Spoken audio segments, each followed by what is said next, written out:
Hi, I'm Alana. Welcome to another video. In today's video, we're doing a Get Ready With Me for Church. So, I would like to begin with a book recommendation. This book is called To the Moon, and it is by GRWM. So, this book was originally written in Korean, so it has been translated from Korean, and everyone in the book is Korean.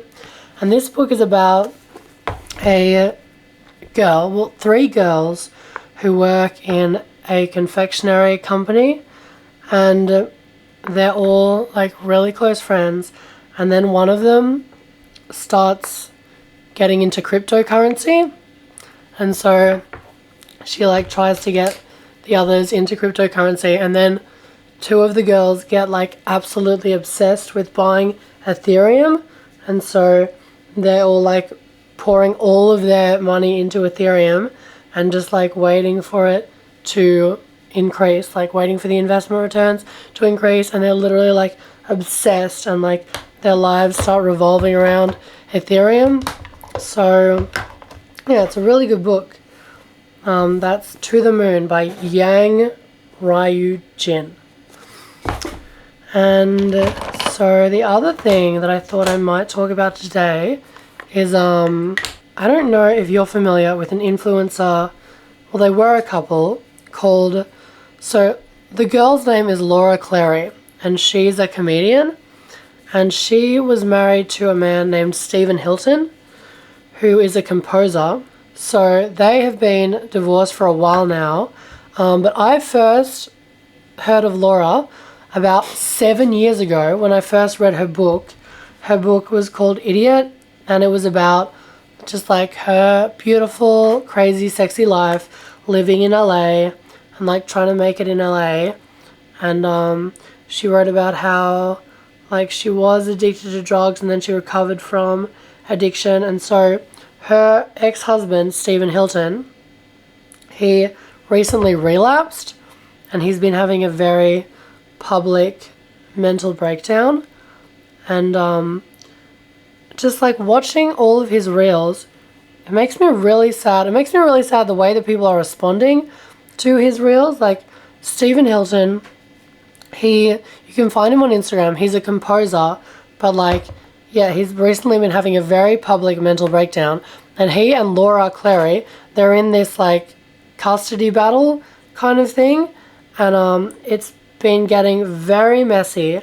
And it made me think about how like, so Stephen has been dealing with it by doing drugs. And then he justified his relapse by saying that the reason why he relapsed is for his art. So he's returned to drugs because he needs to do drugs for his art. So that's Stephen's argument. And he's also been like posting a lot of reels, and he's also set up a Patreon. He's also set up an OnlyFans, and he's been talking about this Brian character who he's been liaising with, and it turns out that Brian is ChatGPT, and so it's all very eerie and kind of like heartbreaking, honestly. If you know Laura, like I don't know Laura, but I feel like I know her because I read her book all those years ago, and I've been following her ever since. And so like it's actually really heartbreaking, really devastating. But yeah, it got me thinking about how when people refuse to be vulnerable or sincere, they end up being socially inappropriate. And so I just found that really interesting, you know, because like I guess when someone refuses to, and that's basically what Stephen is doing at the moment. He is refusing to be vulnerable or sincere, and he is clearly in a lot of pain, but he just can't like seem to get his act together. Like he was meant to go to rehab, and then I think he did go to rehab for like one day, but then he left rehab after one day.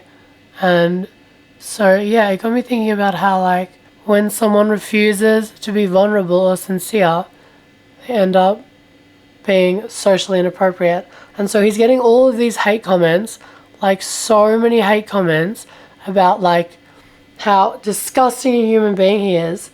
And yeah, I found it really interesting how like comfortable people feel saying such awful, like abusive things to someone just because that person is on drugs and like isn't able to get their act together. I find it really interesting, revealing how like what that says about humanity, that when someone is really struggling, as Stephen Hilton currently is, we feel so comfortable treating them that way just because, you know, we're behind a screen. And I guess that's because you need to be vulnerable to be able to let people in, right? Like, you can't have love without vulnerability. So when people put up defenses to like stop themselves from being vulnerable or sincere, instead of protecting them as it's intended to, it actually ends up like making people really hate them and feel totally comfortable treating them really, really poorly. So those are my observations. So those are all my thoughts for today. Thank you for getting ready with me for church today. You're beautiful. You're perfect. I love you. God bless you. If you're new, don't forget to like and subscribe to my channel.